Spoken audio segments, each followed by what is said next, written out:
Just talking about random acts of kindness, and Blake was telling us that there was one woman last year when they launched it who received a $10,000 liver operation, and she still doesn't know who paid for it. Beautiful. That sort of stuff. And this kid who, you know, asked his mum if he could put some money in someone else's parking meter because they were about to get a parking ticket and save the money. It's a good idea. Nice idea.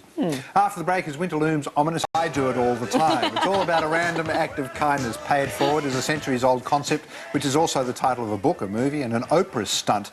Now there's even a Pay It Forward Day, a relatively new and Australian idea. Yes, David just can't name any of them. We're joined by the founder of Pay It Forward Day, Blake Beattie, and St Aloysius School Captain Jessica Makarowitz, who's taken up the challenge. Good morning to you both. Good morning. Thanks for coming in. It's a wonderful concept. I don't know, David, whether you saw any of it on Oprah, but that whole idea of, go on, live a little, that whole idea of actually doing something kind and seeing the reaction and just feeling good about it. Yeah, it's a wonderful concept. I mean, it basically involves somebody doing between 1 and 3 good deeds for somebody else without expecting anything in return, and instead the recipient is asked to pay it forward and do another random act of kindness for somebody else. So it can really start a positive ripple effect of giving. So, but is that important at that point? I mean, can it not just be a genuine thought from the heart, I'm going to do something kind for you, or are you asking people to say, all right, now that I've done something kind to you, go off and do something kind to somebody else? I mean, does that have to be part of it? No, look, I mean, doing something nice for somebody else is always, you know, a wonderful thing, and it's something we should be doing every single day. But the whole idea of paying it forward is just to start people's mindset in terms of, well, what can I do to help somebody else? And it might be, for example, it's pouring rain outside, you're about to get a lift, you notice somebody walk past, they're getting drenched, and you know, you could give them your umbrella. I mean, it's so small. Oh, that's going too far. Okay, sorry. Well, it's a good idea, isn't it? I mean, it's so simple, but it makes such a big difference. And that's going to set them thinking anyway, isn't it? Yeah. Oh, absolutely. Okay, yeah. so you're behind this Pay It Forward Day. Yes. And your school, Jessica, is doing something. What are you doing? Well, in preparation for this event, we've actually played the film various times at school. It's a good movie too, isn't it? I like the movie. I cried at the end, but anyway. And we've always stay in touch with your feelings. It's very important. It's such a sweet and, you know, nice concept, and so we've had posters around the school telling students how they can actually pass it forward and random acts of kindness that they can do as students. Within the school or in the community? Yeah, within the school, or even, you know, like paying for someone's lunch in the cafe line, you know, not telling them, but just random, and or even buying a stranger a Met card or something like that. And we've also had just posters around, and we've also given out the travel cards so that they can pass it on amongst themselves and into the wider community. It's not just about paying, it's about doing, isn't it? I mean, you know, especially for kids who, you know, don't have a lot of disposable cash, or people who don't in this economic time, you can actually just do something great.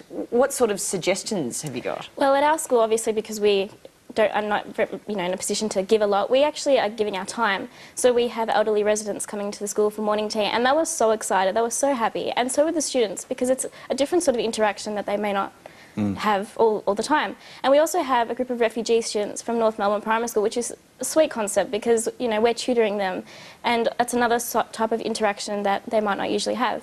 Yeah, good for you. You mentioned earlier kids in the lining up to go to the canteen and someone in front paying for their lunch or something. What is the reaction of the kids? How are they reacting to this when a random act of kindness is bestowed upon them?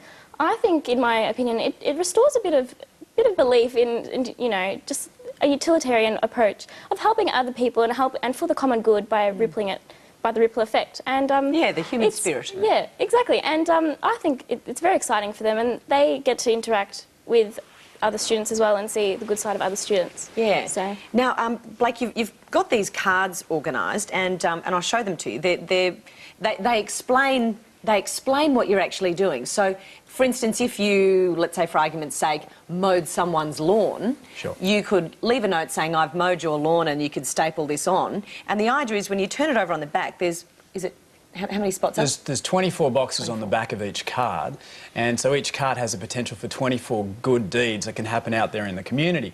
And the great thing about the card too is people will keep that in their purse or their wallet, and when the opportunity presents itself for them to pay it forward and do a good deed for somebody else, you know, it almost switches on that part of the brain which thinks, okay, here's my opportunity to make a difference and brighten up somebody else's day, which is which is a wonderful thing. Yeah. How's Pay It Forward Day, how's it going? How do people respond to that? Is there an ultimate goal? I mean, what does it instill in the community? Is there an ultimate goal? Look, I mean, paying it forward is one of those things we should be doing every single day. We should be looking out for how we can make a difference with other people. But I guess the goal with the day is to bring it to people's attention.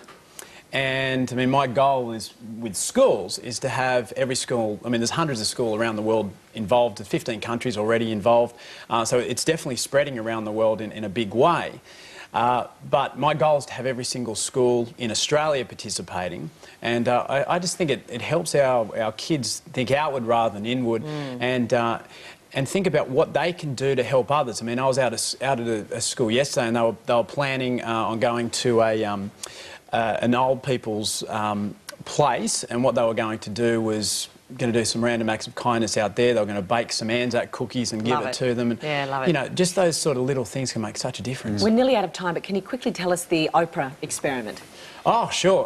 Yeah, the Oprah experiment, she had $1,000 which she gave to every person in the audience. On a debit card? On a debit card, yeah, and said... 300 people in the audience, I think? Yeah, that's exactly right. And said this $1,000 is to be spent on random acts of kindness for people around. And so what it did was it sparked some incredible random acts of kindness. So, and they tracked some of them, and these amazing things had happened, and suddenly someone else was connected, and they found that someone else had done. There was this amazing kind of interaction, this connectivity, wasn't there? And since Ms Watkins is so prone to random act of kindness, break out the chequebook. People write in right now. 300 of you, $1,000 each. Easy work. Look, it's great to talk to you both. Keep up the good work. Thank you very much. Thank you so much for your time this morning. Oh, we should point out too, you can download these on the computer, can't you? Yeah, absolutely. So jump online. www.payitforward.day.com, and you can go to the website, print out the cards, and perform some great random acts of kindness. Great stuff. Brilliant. All right, Marianne standing by, and for lovers of art, music and theatre, we slip behind the curtains at Cirque du Soleil. Well, now to some good news. Thousands of Aussie school kids have been paying it forward, performing a random act of kindness in the hope that the goodwill will keep spreading. Well, it's a movement that's spread now to 15 countries, and it's today's good news. Mike Dalton has the story. The motto of Heathcote East Primary School is care and share. And today, they truly honour that credo on Pay It Forward Day. School Prime Minister Lockie Parry addresses his constituents. This is a day that should be a way of life for everyone, and it starts with me. And Lockie says caucus is right behind him. And it's just being nice. So you can do it as a way of life or just on the day. If all the world's Prime Ministers thought your way, Prime Minister. The idea to put aside a day to do a good deed came into being 2 years ago from founder Blake Beattie. It's amazing how many people actually think about doing a good deed for somebody else as a result of somebody doing a good deed for them. So the ripple effect really does happen. Principal John Walters says the different angle on working within the community appealed to the school, as much as monkey bars appealed to me. It wasn't looking to raise money as a charity. We do a lot of that, and kids get very involved around here. But this was an opportunity to do something with the local community and to come up with some good deeds to pass on, and yeah, it's something quite enjoyable. As Prime Minister Parry prepared his Pay It Forward scenario... Mike, I think we need to get going, mate. Come on. The kids in the kindy class were doing the same, collecting non-perishables for charity.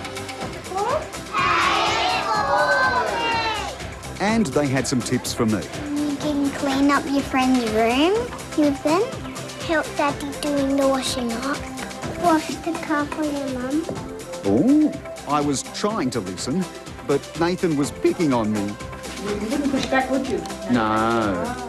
As the kids in first class made soap gift packages. Just up the street, Josh and Jared Williams were doing their bit, making Anzac bickies for the local retirement village. So far, they don't really look like them. They look more like powder. Or muesli. Yeah. But that's where Jared's end kicks in, I suppose. Yeah, where he adds all the honey and the golden syrup. Josh's concerns were unwarranted, as the kindly critics at the John Paul village were suitably impressed. Yeah. Oh, sounds lovely.